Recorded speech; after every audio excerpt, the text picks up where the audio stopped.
Good morning mga mommies at pasukan na nga ng June 16 for the school year 2025 to 2026. Nakapag-enroll na ba kayo? Nakapag-ocular na ba kayo ng mga school na papasukan ng inyong mga anak?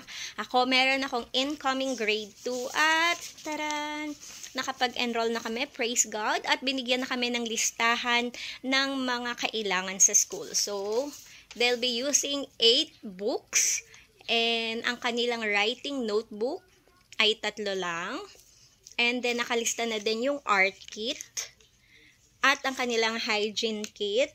Ang uniform, ayan, ang kagandahan, ang nagustuhan ko sa school na to is may listahan talaga ng mga kailangan sa school bibilhin. So, walang overspending.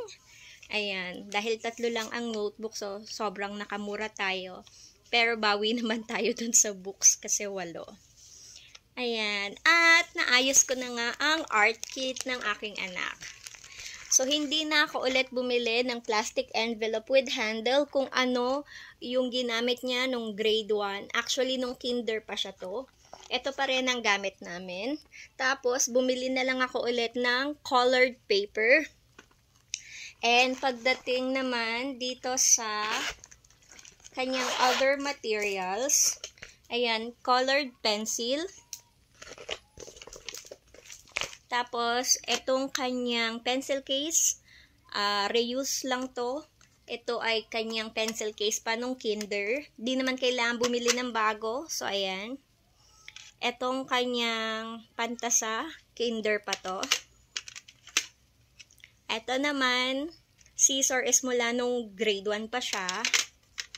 Kailangan na din nila ng black and blue ball pen. So, ito, nung grade 1 siya, di naman naubos. Ito, bagong bili, glue, kasi mahilig gumamit ng glue yung anak ko, kaya ubos. So, importante talaga na magkaroon kayo ng school supplies inventory para hindi kayo ma-overspend at alam nyo na kung ano pa yung mga pwede sa bahay ninyo na magagamit nila ulit. Tapos ito, dahil nga mahilig siya kay Kuromi, so binilhan ko na lang siya ng ruler na kulay purple to match the theme of her Kuromi school supplies. Tapos, yung hygiene kit, meron naman na kaming mga face mask, alcohol, sabon. So, bale, yung toothbrush na lang ulit sa school at toothpaste ang aking bibilhin. At dahil nabasag nga yung lalagyan, yun na lang yung bibilhin ko. So, 3 items na lang yung bibilhin ko sa hygiene kit. So, that's it. Almost tapos na kami sa aming school preparation. Kayo, nasimulan nyo na ba? Nakatipid ba kayo? Magagamit nyo pa ba yung mga nakaraan na school supplies ng inyong anak or start kayo ulit from scratch? Comment down below. Have a nice day!